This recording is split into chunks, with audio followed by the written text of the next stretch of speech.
É mole, não. Esse negócio de imagem que a Jazete falou é muito certo, cara. Assim, todo mundo acaba vivendo isso, né?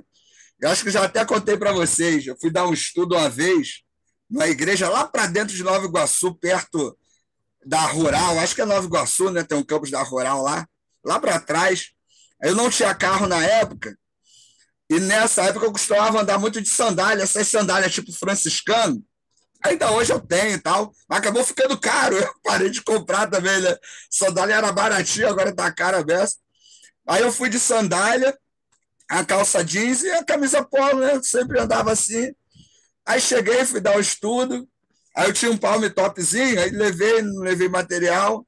Aí foi lá, me apresentei, né? Quem me convidou era um aluno de seminário. É um sábado, né? Era para dar estudo o dia todo. Aí deu estudo de manhã, e na hora do almoço parou um senhorzinho na minha frente, assim, ele falou assim, pastor, eu era pastor na época, aí ele falou assim, pastor, eu queria pedir perdão para o irmão. Mas por quê, irmão? O irmão nem falou nada na aula, ficou quieto. Ele não, que eu olhei para o senhor assim, eu falei, disso aí não vai sair nada.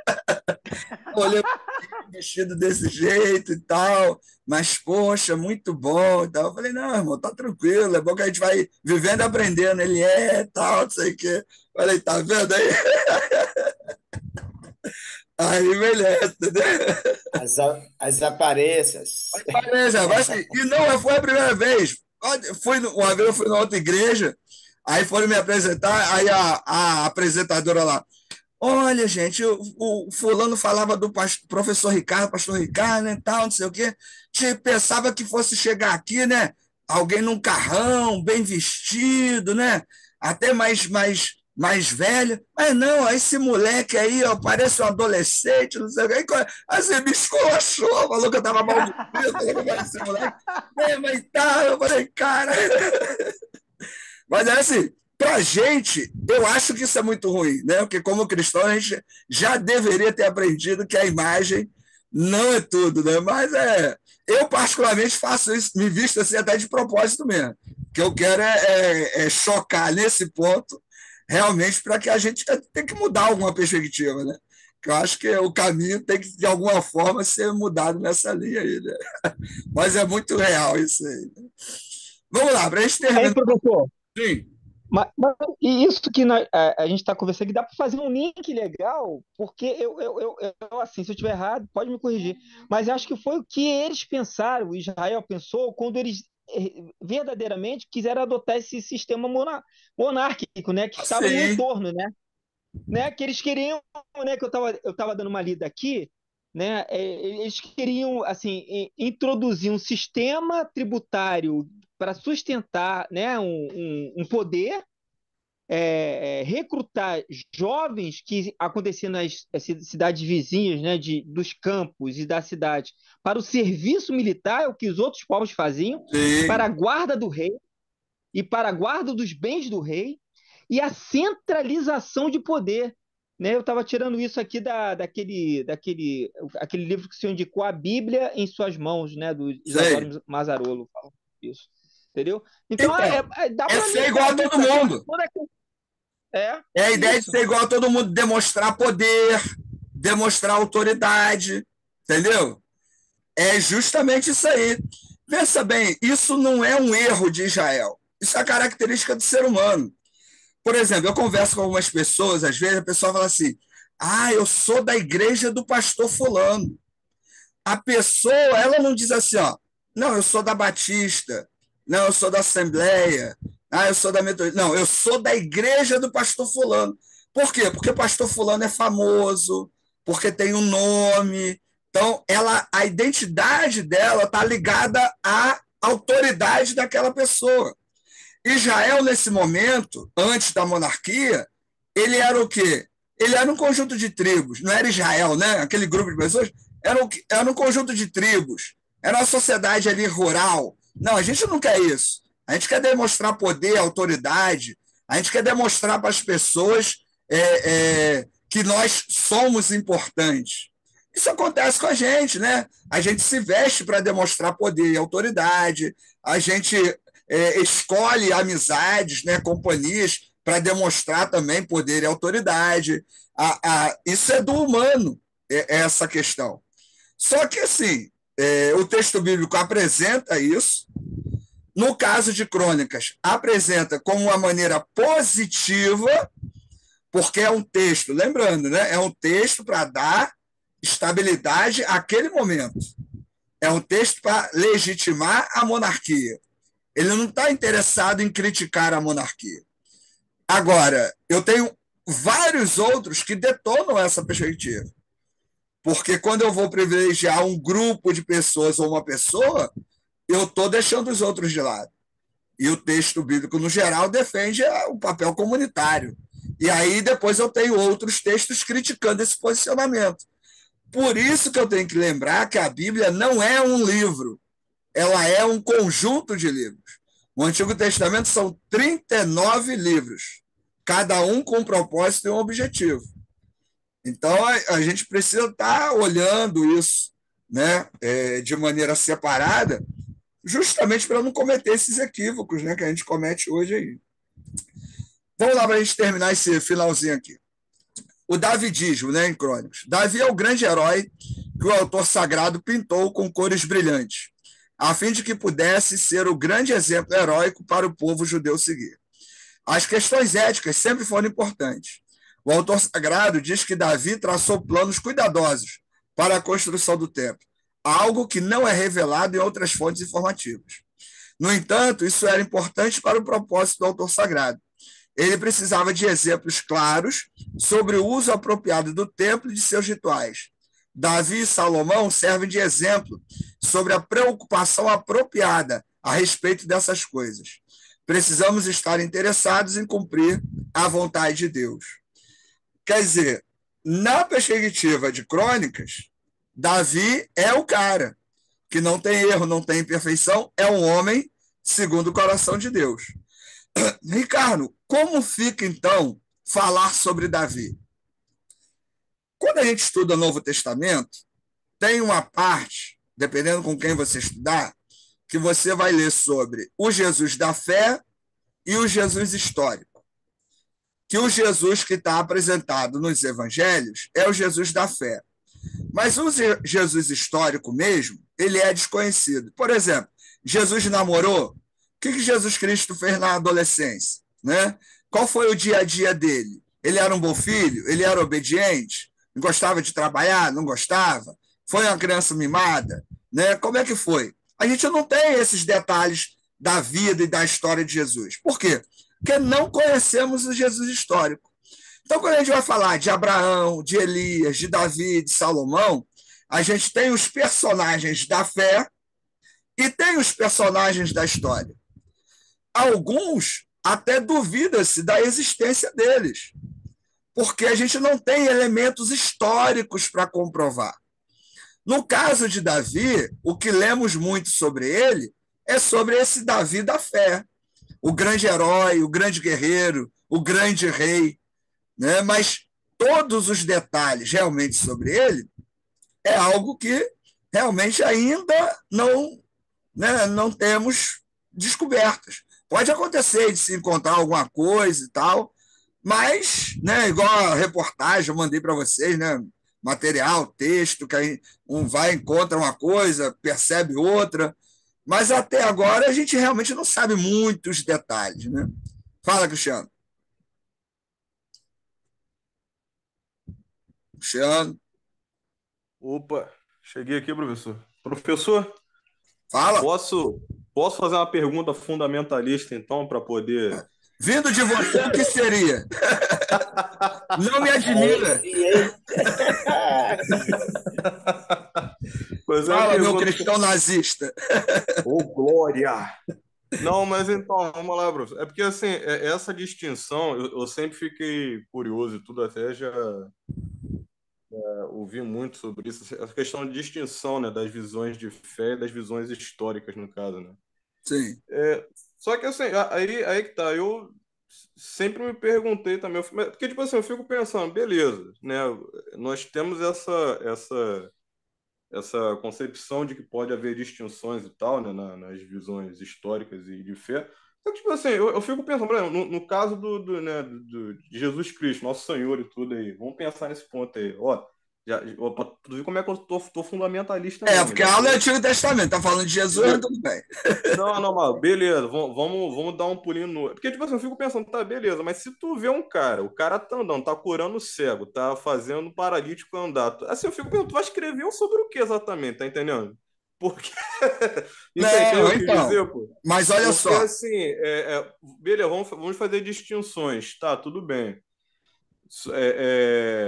Existe ali objetivo, como você está falando aí, né, que os autores têm seus objetivos pessoais, às vezes, né, ou sim, até para influenciar o povo. Só que eu fico pensando, assim, a partir da nossa visão mesmo de fé e tudo, eu fico pensando, cara, mas tipo assim, se tu vê tudo aquilo de fato acontecendo, todo aquele sobrenatural, até aquilo que o Jordan Peterson falou, ó, tô eita fundamentalista mesmo. ferro. Pelo que o Jordan Peterson Ai, meu falou, Deus. ele falou assim, pô, é Jesus Cristo, e olha que ele nem é cristão, assim, já, mas ele falou assim, cara, é impressionante porque é um ponto onde o que nós consideramos mítico realmente encarna na realidade, encarna na nossa realidade material e tudo. Você é muito Então, assim, fundamentalista, né? não, eu gosto disso, tá bom? Dá licença que eu gosto disso. Mas, assim, mas assim, eu fico pensando, pô, realmente, tu viu o cara morrer e ressuscitar, tu vai escrever o quê? Assim, Então vamos entendeu o que eu lá. quero dizer? Mas, Cristiano, olha só. Quem levanta esse ponto do Jesus histórico e do Jesus da fé não é o cara que viu Jesus morrer e ressuscitar. Não é o cara que viu Jesus curar. Não é o cara que viu Jesus fazer milagre. Até porque todos os que escreveram sobre Jesus não viram ele fazer nada disso. Entendeu? Quem levanta, quem faz essa distinção é a perspectiva crítica, né, de leitura. Os autores, né, conservadores, fundamentalistas, não fazem essa distinção. Essa distinção vai surgir a partir da Albert Schweitzer, que vai falar sobre essa diferença, né, sobre essa busca, né, tanto que é a busca pelo Jesus histórico. Até agora não se encontrou isso, né? Jesus casou, Jesus teve filho. A Bíblia, nossa Bíblia, não fala sobre isso. A nossa Bíblia fala sobre os fatos da fé, sobre Jesus, o Filho de Deus, sobre Jesus, o Salvador de todos. Mas da vida de Jesus, nós não temos esses detalhes. Esse ponto, para quem tem uma perspectiva conservadora, tradicional, não incomoda. Não importa. Está na Bíblia, é aquilo que importa, é aquele ponto. Os autores, né, mais críticos é que vão levantar, que vão tentar fazer pesquisa, que vão tentar ver em outros livros fora da Bíblia a possibilidade de se saber, não só sobre Jesus, mas sobre Davi. Há autores que duvidam da existência de Davi, que ele foi um personagem criado apenas na Bíblia. Há outros que dizem que houve um Davi, mas que não fez tudo o que está narrado na Bíblia, e não daquela maneira. E qual o problema disso? A gente não tem documentos fora da Bíblia que possam ajudar a comprovar ou a negar essas questões. E aí eu volto a falar novamente. A gente tem que entender que a Bíblia é esse conjunto de livros, mas, acima de tudo, é um livro, um conjunto de livros de fé. Não é um livro para a gente apresentar como evidência histórica. Porque na Bíblia, gente, ou você acredita na mensagem ou não acredita. Não adianta você virar para um ateu e falar, não, porque está escrito aqui, ó, isso aqui, ó, aqui está dizendo a verdade. Um ateu que saiba grego e hebraico, que saiba história e filosofia, ele te desmonta na hora, com argumentos. Por quê? Porque a Bíblia é um livro de fé. E fé você tem ou não tem. É uma escolha, né? Ou não, né? Dependendo da sua perspectiva. Mas a fé não tem como comprovar. Fé não é racional. Diferente da arqueologia, da história, né? onde eu tenho os elementos, né, documentos, os eventos ali, né, a peça, né, tem lá né, a pedra lá que vai mostrar lá o que aconteceu, a evidência histórica, né, daquilo que realmente aconteceu. É esse o ponto, entendeu?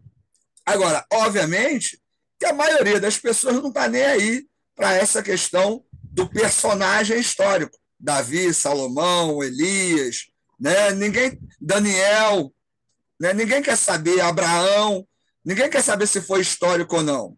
As pessoas estão mais interessadas realmente nas histórias de fé que esses livros manifestam, entendeu? Fé e milagre também, né, meu pastor? Né, professor? É o quê? Milagre também, na questão da fé e milagres também. Um livro de fé, acrescentando um pouquinho mais, se o senhor me permite, né? Ah, sim, E sim. milagre, né? Porque É, se tiver explicação, milagre, é. Então, ele não é mesmo os milagre, né? milagres. Você fala assim, porque Jesus fez esse milagre. Porque teve lá as 10 pragas do Egito. Porque teve o dilúvio. Para quem não tem fé, cada um desses elementos tem uma explicação, tem uma possibilidade, né? Então, fé não é algo que se coloca que eu coloco na pessoa, né? É por isso que não dá para argumentar. Por exemplo, nossas aulas. Nossas aulas não são sobre fé. Eu não estou ensinando vocês a ter fé. Eu estou ensinando vocês, nesse caso, nessa aula, a ler o texto, né? A trabalhar o texto. Se você acredita ou não naquilo que o texto está dizendo, não é problema meu. Né? E como você acredita também não é problema meu. Eu te dou as possibilidades. O meu papel é te ensinar as possibilidades de interpretação do texto. Agora, se você acha que Davi foi um cara muito legal, melhor pessoa do mundo, porque a Crônicas está dizendo, eu não posso dizer que você está errado ou certo. Né? Davi é o meu modelo, é o cara que eu vou seguir para a vida toda. Problema teu. Agora, eu tenho que te mostrar as possibilidades. Por quê? Porque a aula é sobre o texto, né? No caso aqui de Crônicas, né? As possibilidades de leitura, de análise, de propósito, e aí por diante. Por isso que eu sempre falo das abordagens, né? Que dependendo da sua abordagem, cada um vai ter uma interpretação, vai ter uma visão, e a gente tem que entender essas diferenças. Né? Tranquilo? Beleza, Cristiano? Pô, quase que eu levanto aqui e falo Heil Hitler aí, mas não. Não entendi. Pelo Alazinhas, vai ser preso aí. Hein? Valeu. Tranquilo, gente? Assim, o que a gente fechar nessa ideia de crônicas? Crônicas é a defesa da monarquia, do rei, do status quo. Então, eu vou ter um propósito em cada palavra ali, defender o Estado, certo? O que vale pensar, pelo menos com isso que a gente conversou hoje, todo livro tem um propósito e um objetivo. Eu preciso estar atento a isso, ao defender determinadas linhas de pensamento. Porque o que um livro defende, outro pode criticar. Então, como é que eu vou avaliar isso e que mensagem eu vou tirar disso? Né? E aí isso é um problema de vocês e não meu. Tranquilo? Pergunta, dúvidas, reclamações? Só dívida mesmo. Só dívida, então tá bom. Então é isso, galera.